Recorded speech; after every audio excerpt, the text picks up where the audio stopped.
What's up, guys? Welcome to the Real Christian Show. My name is Ben Met, and I'm your host. Guys, we're gonna jump straight into it because we have some good topics for today. We got Tori Christensen in the house. How you doing, Tori? Doing good. How are you? Doing phenomenal. It's a beautiful day outside. I'm getting all Yeah. brown, getting my Latino skin back. How's up in northern Utah right now? Fantastic. It's getting nice and hot out there. My kids are loving it outside, and I'm loving it inside. That's good. That's good. Well, Tori, let's jump straight into it. I have a lot of things I want to talk to you about. Okay. And I had a couple questions for conversation today. Well, tell the audience a little bit how we met and kind of how we came in contact first before Yeah. everything. Yeah. So I first met you when you came to speak at TED. So I was helping Tony, who is my now partner for TEDx, Joaquin, and I was helping backstage and I watched your story on stage. And that hit me hard. It resonated with me because I definitely felt like I was the only person who had ever felt like their entire life like they didn't belong, like they kept getting told that they shouldn't be here on this earth anymore, etc. And so that really resonated to me that I wasn't alone.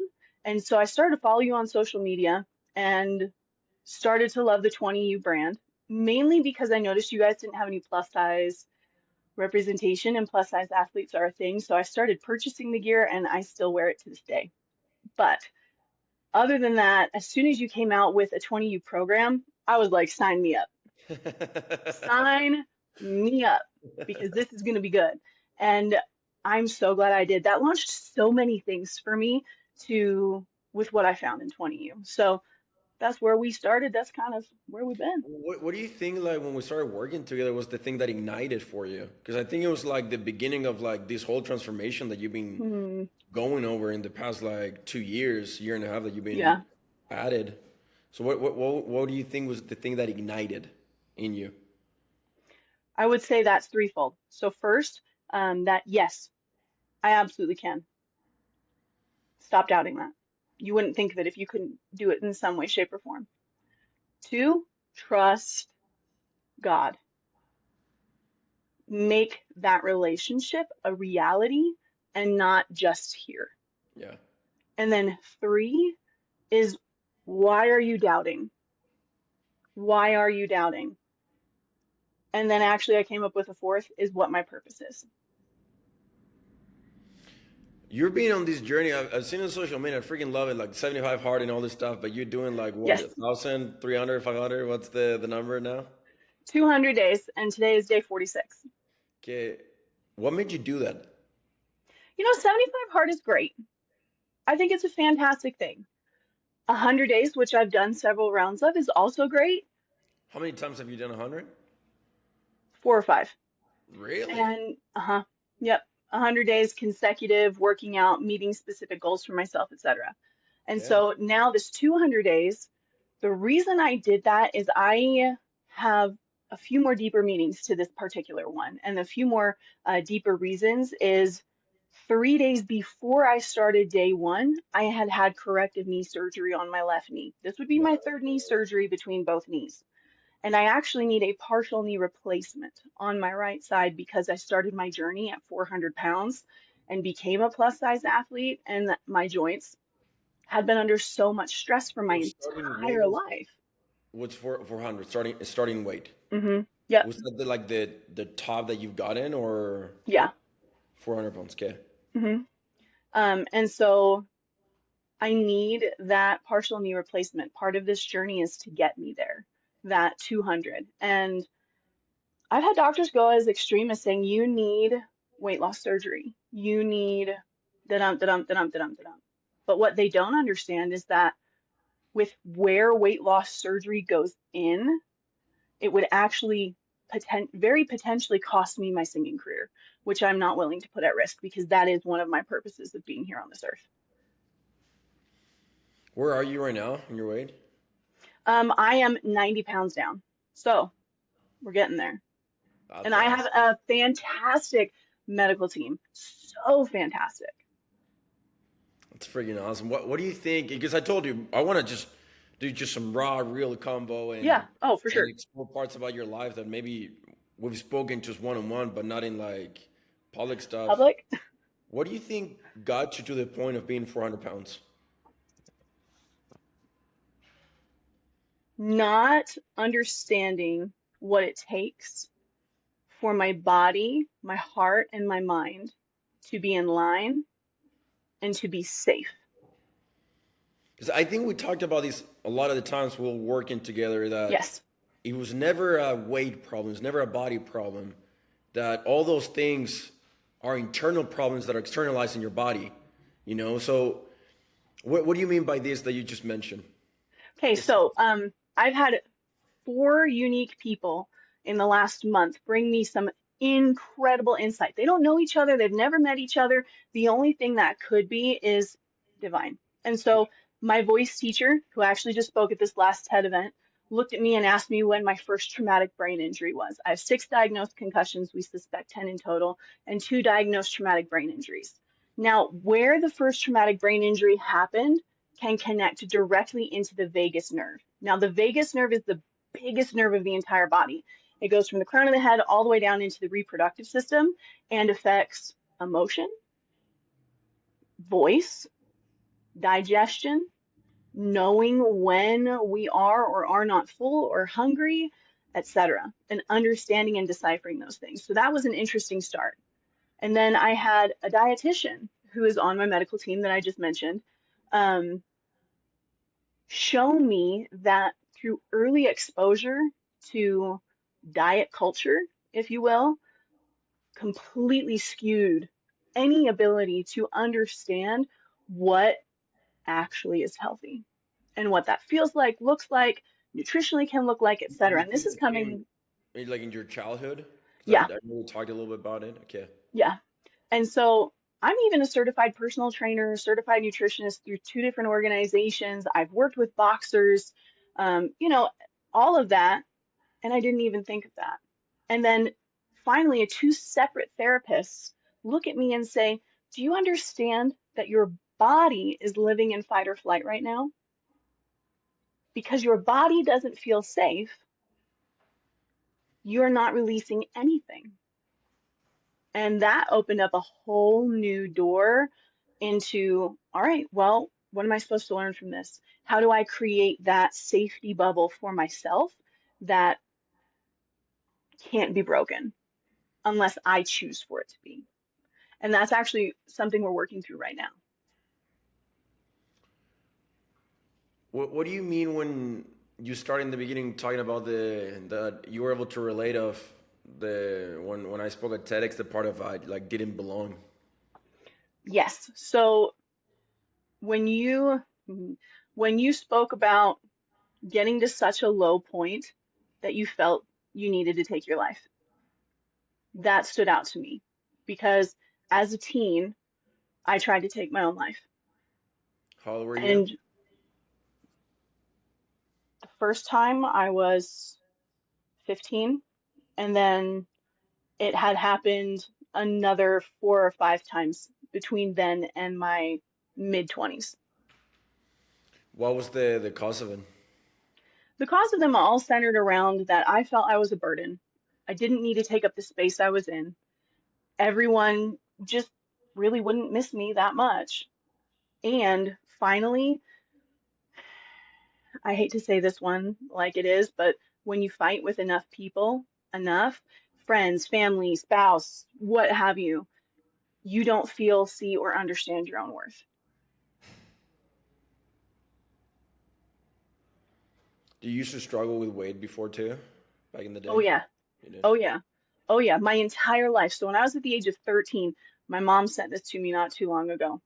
I was going to Weight Watchers at the age of 13, and I Weight weighed two, Watchers? Weight Watchers. So What's it's that? a program where back in that time, you would come together and you would meet weekly for accountability and you would weigh in and celebrate wins and voice challenges, work through challenges, but you would record your food in points and then and then you would leave and spend the rest of your week working towards that. And so at the age of 13, weighing 250 pounds.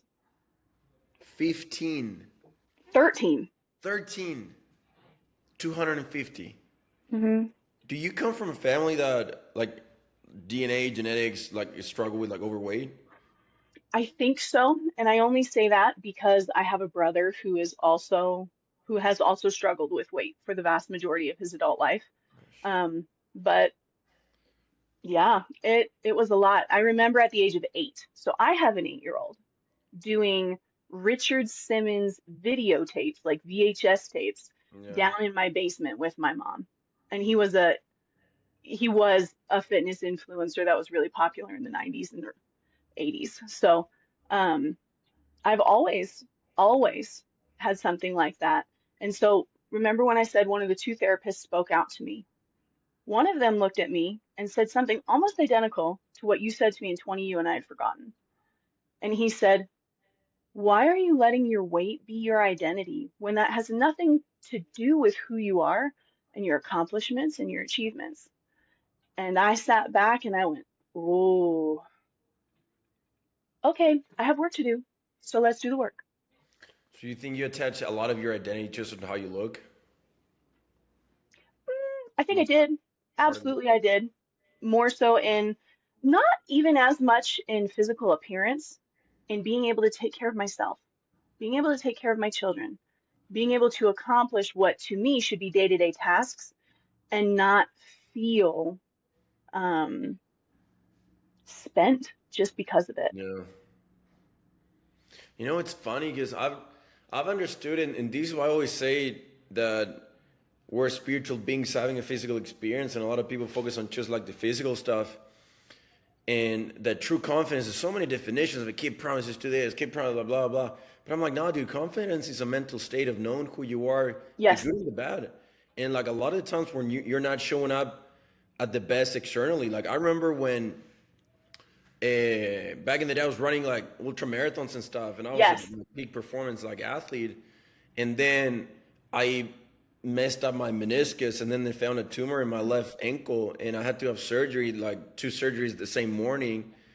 And my left leg was so swollen, and I couldn't move for like 2 months. And every time I would stand up for like 15 minutes, my leg would look like a potato, and I lost all my momentum. yeah, And I was like struggling because I'm like, dude, I can't run, I can't do the hard things, I can't do this stuff. So he's like, right. before I would have attached my confidence to those things, to like results and things that I would Yes, like I could do. But then I'm yeah, like, for sure. I'm still Ben, you know, and I was controlling Right, what I can right. control. And regardless if I was performing at a high level when it comes to my physical performance and endurance and everything, I was still like thriving because I realized that confidence, it is a mental state. Regardless if you are there or not. There are times that I wasn't showing up at my best physically or externally, but I'm like, dude, I still know who I am. And that doesn't change the fact that what God sees in me and my true identity, because Right. those are facts. Now they haven't materialized yet externally, and that's okay because I'm working on it.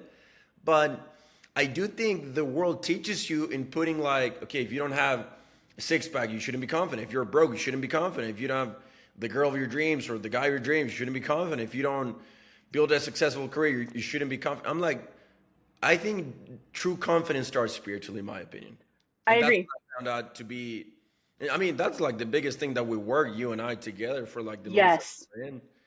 And yes. regardless, if you have those external results, and I'm not saying that he's like, oh, I'm confident, I don't have to do anything else. But once you truly see yourself for what God sees in you, you realize, dude, I got to do more. Like I have way more left in the tank, Yeah, you for know? sure. So, For sure.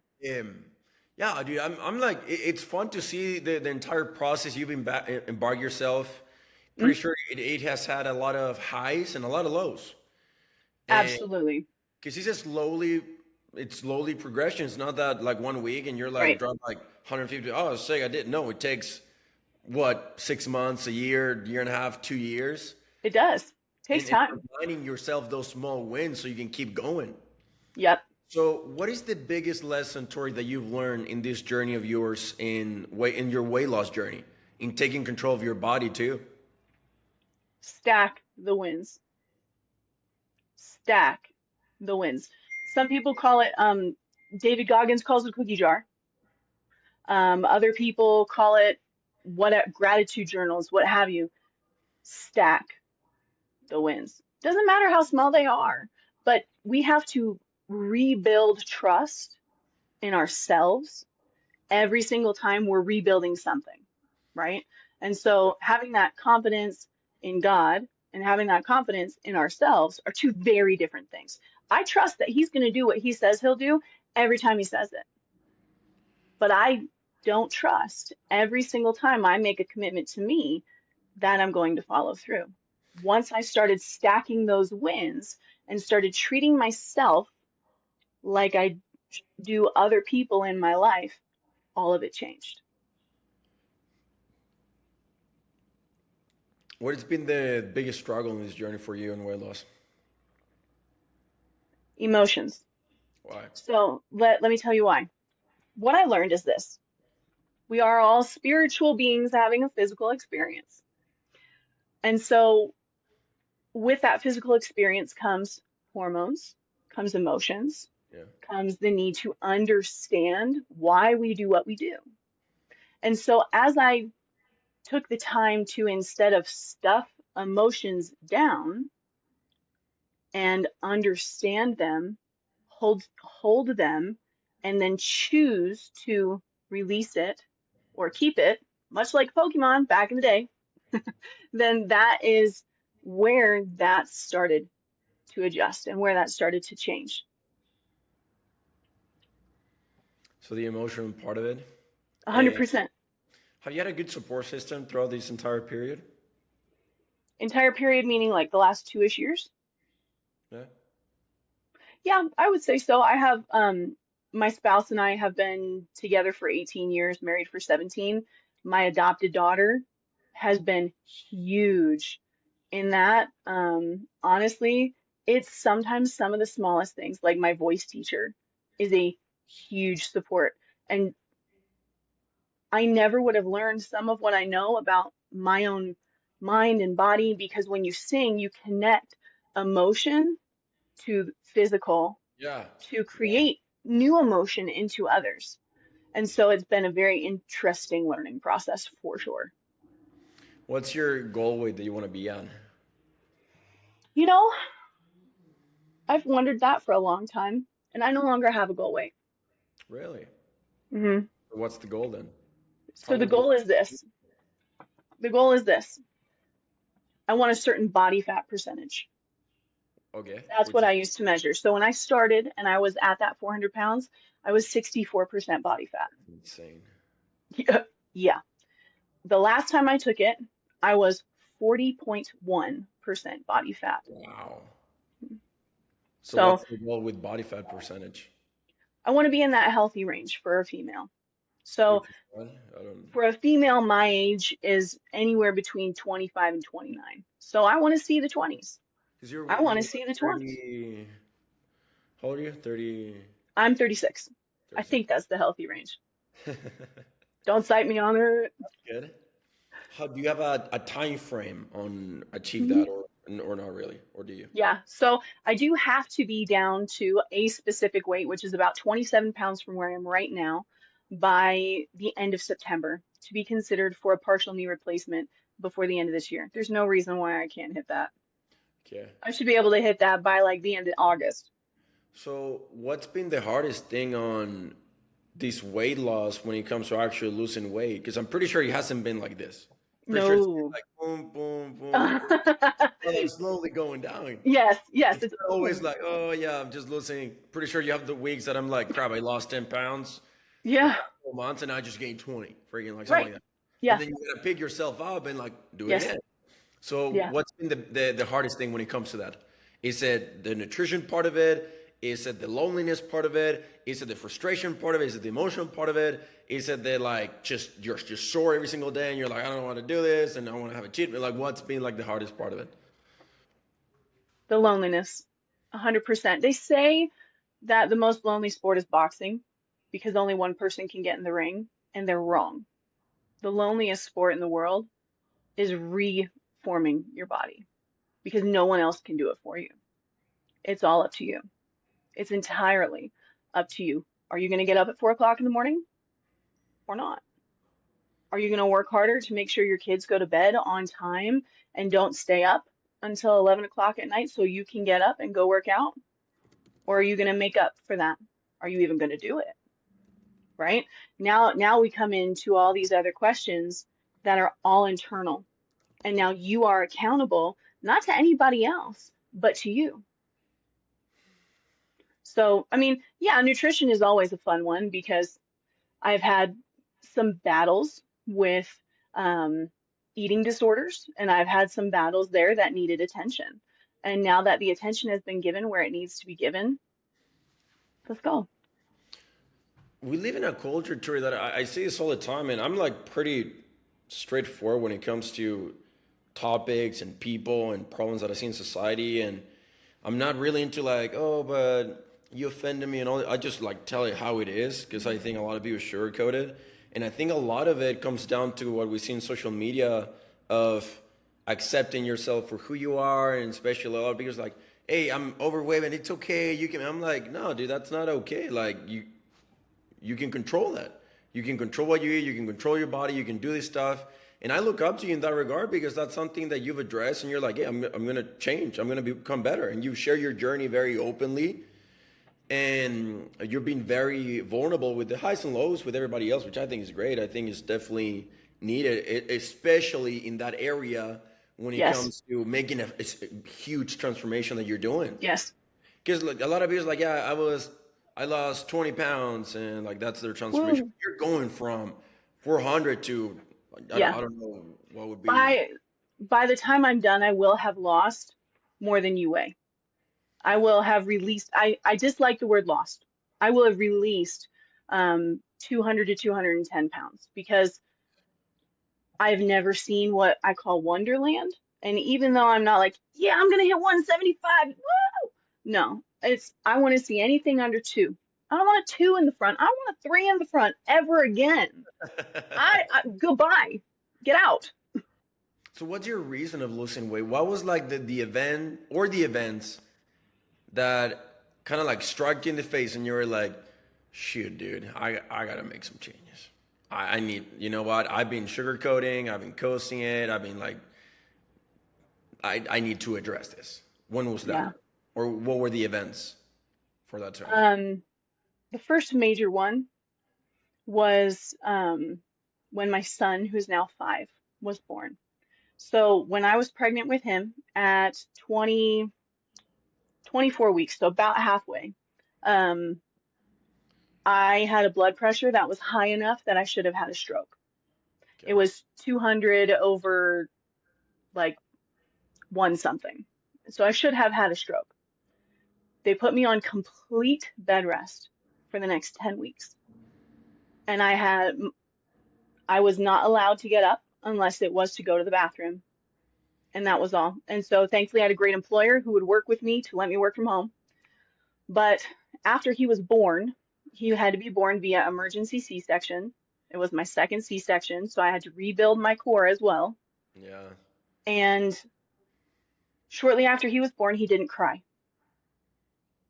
Nothing was heard. Finally, I had to yell out, literally body completely wide open, hey, what's going on?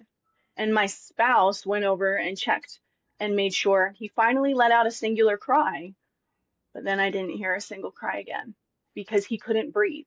His lungs were so small and so underdeveloped. And that was because, in my mind at the time, my body failed.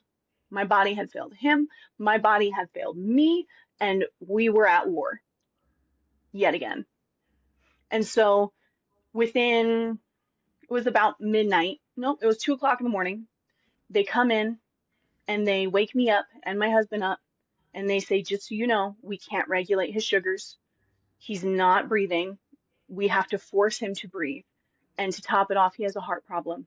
We've called down to Provo and they can't take him. We have to life flight him up to Primary Children's. And he was born in the American Fork Hospital.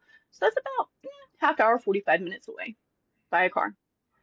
And my husband looked at me and I looked at him. They wheeled my son in and he did not look like a human. He had tubes coming out of his nose, his mouth, his hand, his belly button, and his head. And he was in a mesh over covering that they use for life flighting when life flighting a baby.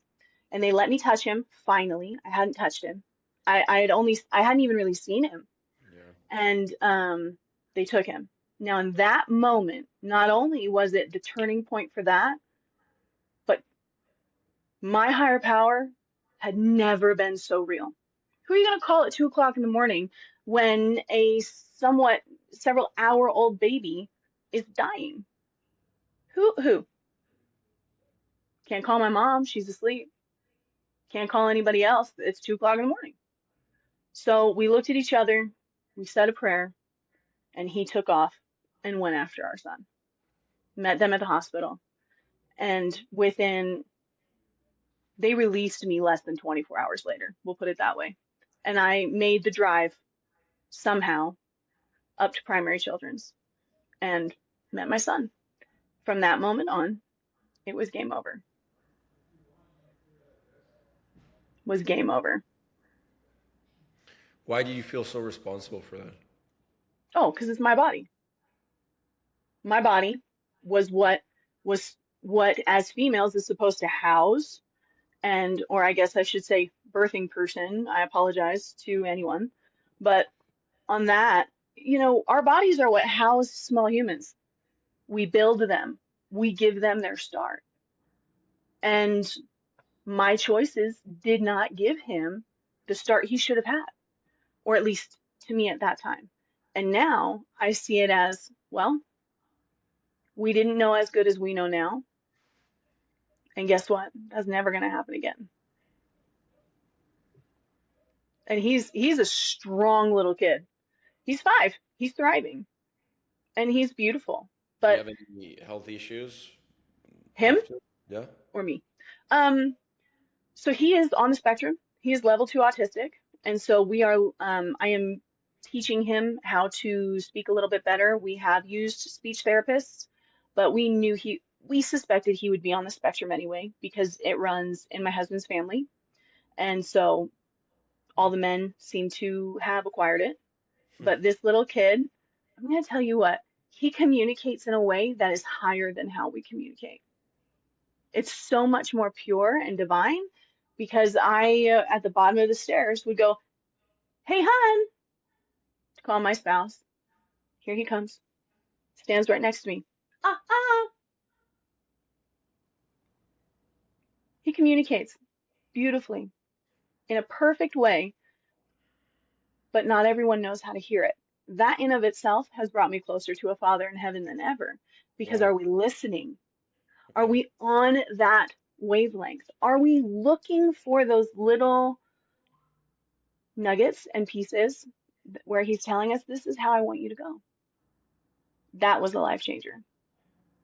You see your only kid that is on the spectrum? My 8-year-old is ADHD, so technically not autistic, but still a form of neurodivergency. We suspect strongly that my 2-year-old is also on the spectrum because Mm. she only says maybe 3 or 4 words and has a few other classic behaviors, but she's still a little too young to take through the diagnosis process. But I know what's going on with her. Like, we're able to work through it. She's perfectly healthy And physically. you said it runs in your husband's Hmm. kind of like DNA, family, whatever. Yeah, Okay. yeah. How have you been able to deal with all that stuff? Because, for example, my little brother, the day he was born, he has so many diseases and stuff. And I know that just having family members, kids, children, bros, whatever, that are not quote unquote normal or like they don't have the same capacities that everybody else, you can either take it two-way streak. If you freak out and how the flip am I going to do this and these and that, I'm complaining to God, blah, blah, blah. Or as you keep moving with life and years go by, you end up finding that is the most beautiful thing and you find purpose and meaning on it. Yeah, So, what's been your journey on those things there's definitely been a grieving process in the because beginning? yes, because we have set expectations of how things are going to go and what that's going to look like and how we want that to look like. And because we have those set expectations, when it doesn't happen, we have to grieve that version. Once that version is gone and put to bed, then we can craft the new version. And I think that's been the beauty of it is I didn't understand at first that I needed to be okay with grieving it and I needed to be okay with it not happening. And it was okay to not be okay for a little bit, to stand up and say, okay, now there's no limits of what I can make. Well, was that in the with your son or with your or daughter or both? Because it was kind Both. of it happened, and then pretty sure you grieve, and then you have it again. It's like, how do you manage that?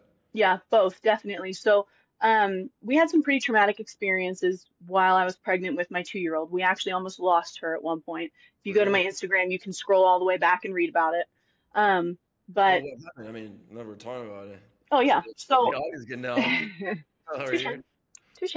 So, I had already found boxing, which is my sport of choice.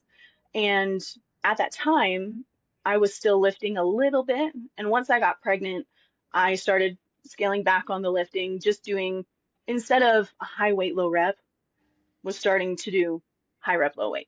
So I had gone through a particularly hard workout. And when I got home, I had started to bleed. So I called my doctor immediately and I'm like, okay, this is what I've done today.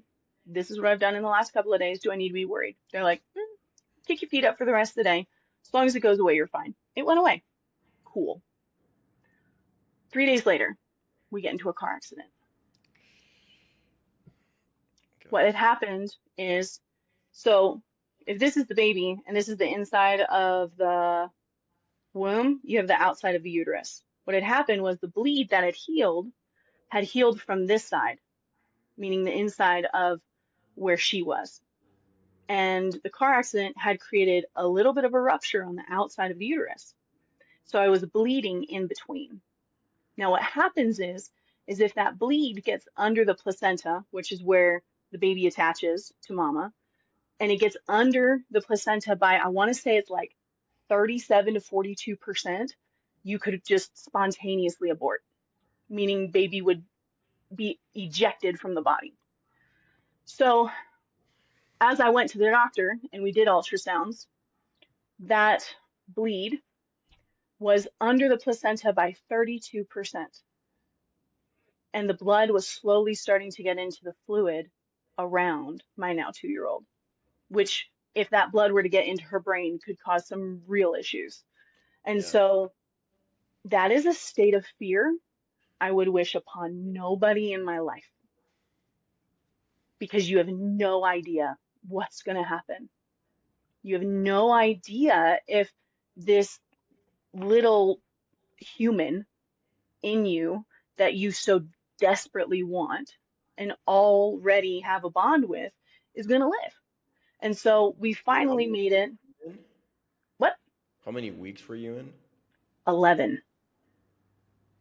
So was aborting like abortion was that a thing that the doctors told you or something or not Oh really? no, they said that my body would naturally release because if it got under that placenta too much, then the placenta would detach, meaning it would not be getting any more nutrients to Oh, her. So if it were to detach because that blood had gotten between it and the uterus wall too much, then that is the natural consequence of that yeah. in a body. So, um, yeah, So it what was a lot. happened? How'd you fix it? Like what happened? There was nothing I could do to fix it. So what'd There you was do? nothing I could do to fix it. I would go to bed with tears on my pillow. I would wake up with tears on my pillow, and I would just put one foot in front of the other because my other two kids still deserved a mom, and I still needed to work. I was not on any medication. I did not have any medical help. And all I could think of was a quote from President Monson that courage doesn't roar, it comes quietly in the maybe I can.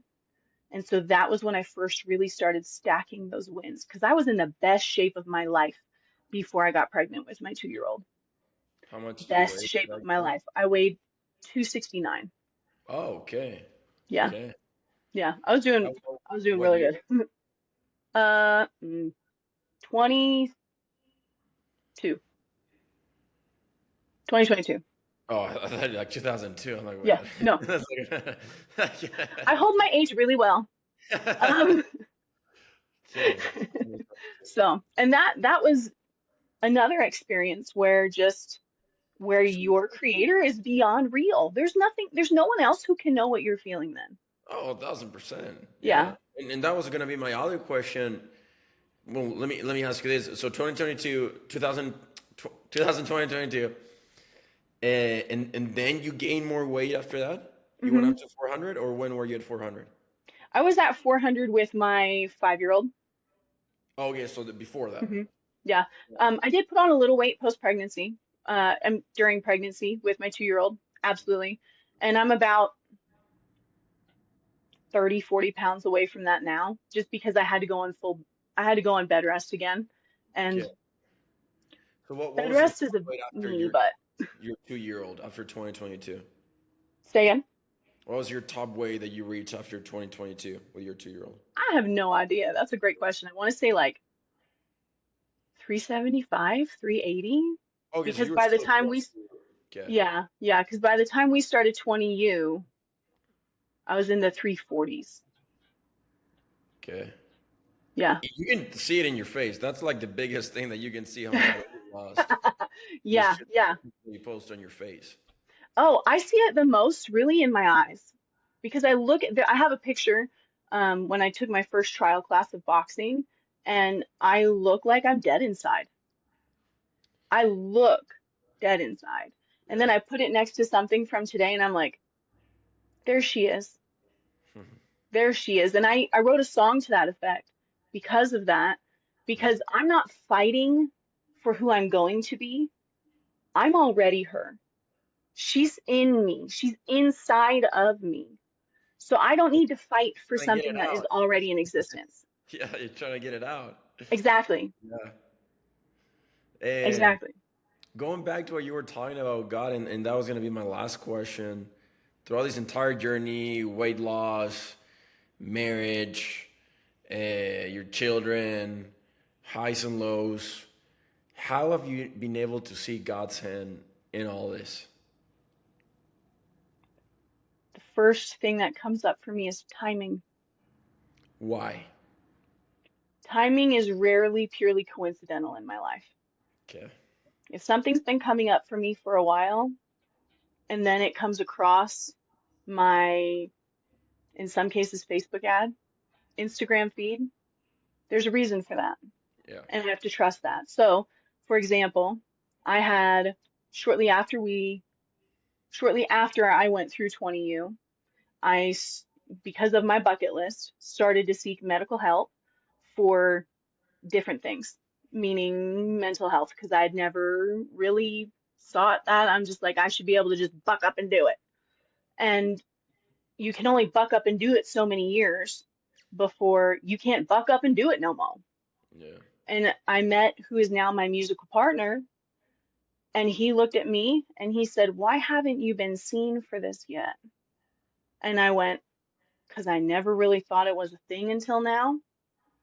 And as graduation, I don't know, through 20U happened and this person entered my life, all of a sudden I had that person who had been down that road, that specific road before, that I could ask questions to, that became a resource, became a dear friend as well. And so it's been very, very, very interesting to me to see that timing come through.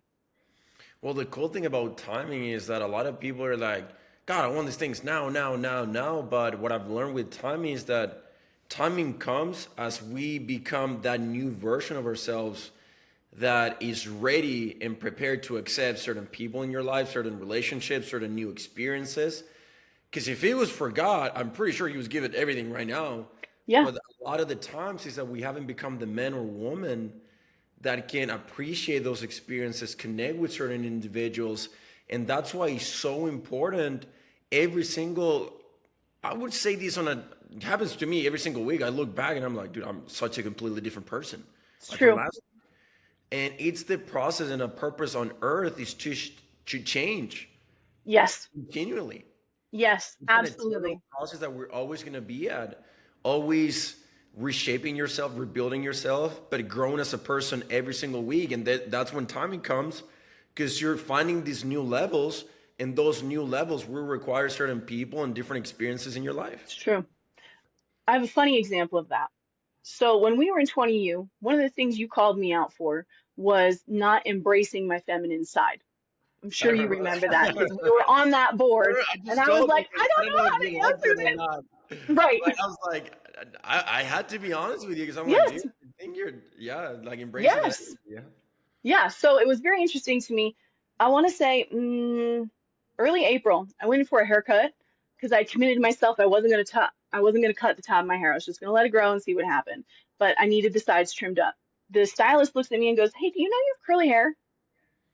And I went, "No."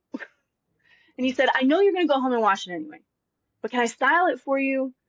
And if you like it, I can teach you how to do it." And I was like, "Yeah, let's go." I didn't know that about myself. And just a random stylist, but I never would have even been looking for that or open to that if I hadn't already had that planted in me. And it's a silly example, but it's so true. Yeah, So true. It's very fun. that's awesome. That's awesome. And what time do you have to go? I know you said 12. Noon. We're good for now. He's usually a few minutes late anyway. So, Um, let's start wrapping it up though, so we can finish on time yeah. by 12. So you've had this weight loss journey, a Mm. lot of mental things going on, hormones, emotionally, family, children, work, all these different things. Where do you find yourself currently in life right now? Like, what stage are you in? What's the season? The season is music Okay, because physical fitness is a constant. It is now just as much you just made it. of, It's just part of you. yeah, right. Yeah. It's a part of the daily self-care routine that helps. Okay. But now to move forward, there is safety in music. There is purpose in taking a journey as radical as this one and sharing it in a format that, in my opinion, is the closest thing on this earth we can come to God's language because it I agree. induces emotion. Yeah, I would agree with that.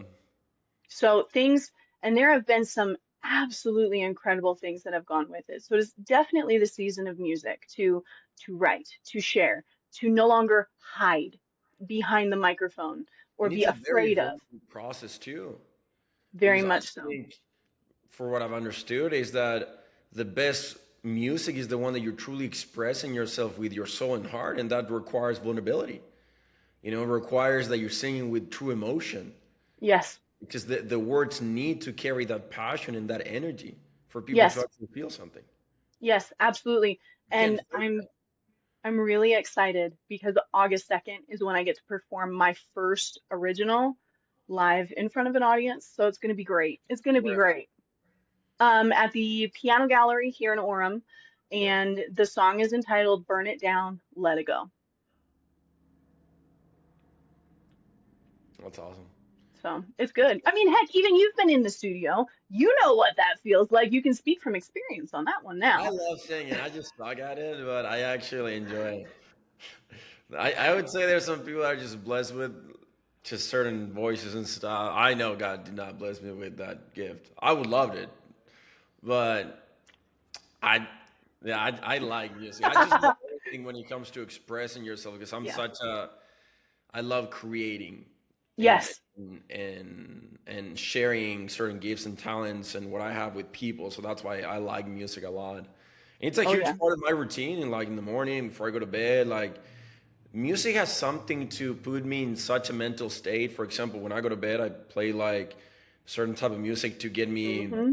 disconnected from the world and get ready to go to bed and meditate and journal and pray and read the scriptures before I fall asleep. And the same thing in the morning, or when I shower, or when Yeah. I'm working out, or when I need to do certain things. It just ignites a certain mental state in my life. There's science behind that. Oh yeah, yeah, yeah, for sure. And I have studied this, some of that science, been taught it by my voice teacher, her voice teacher as well, who I've had the chance to perform for. Um, but the body needs certain vibrations. And the reason certain things will resonate with you or ignite that in you is because that's what you need to achieve that state. Yeah, no, I'm a full believer in quantum physics, particles, energy, and all that stuff is a huge part of my life.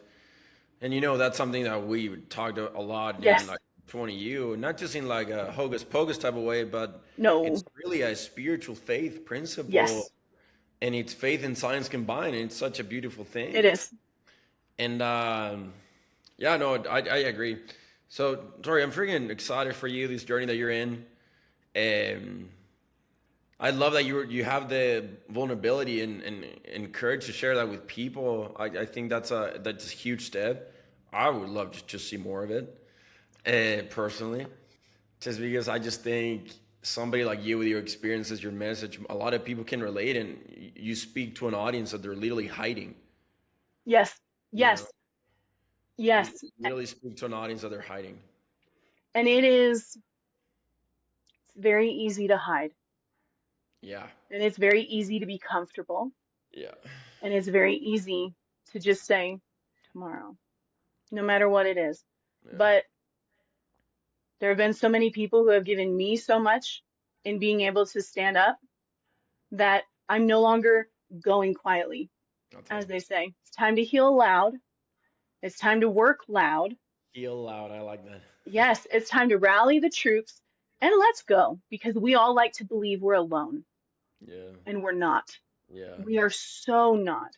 So if one other person can feel like they are not alone, and if one other person can feel like just maybe they can, then I've done it. But I ain't gonna stop. yeah. So keep coming. Let's go, guys. What's your last message to the world, Tori? Stop hiding. Even in scripture, it says, let your light so shine before men. Let the light shine. Now, is the thing is the word let implies that there is an active choice into not dimming your own light for anybody or anything else.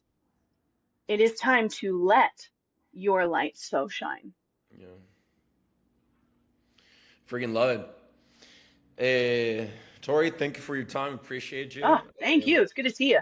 This weekend right now is, I think, is such a valuable, even short and sweet, but so valuable and powerful. You bring a lot of nuggets and insights, and I think a lot of people are going to be able to relate to your story and your journey that you're in, or to get them started. I think Oh, that's for the sure. biggest thing. But yeah, guys, if there was something that you guys were able to relate, or if it touched you, or you relate to Tori's message, drop down in the comments.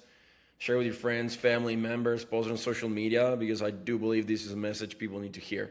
So I anyway, agree. much love. We'll see you guys in Thank the you, next. Ben. Bye bye.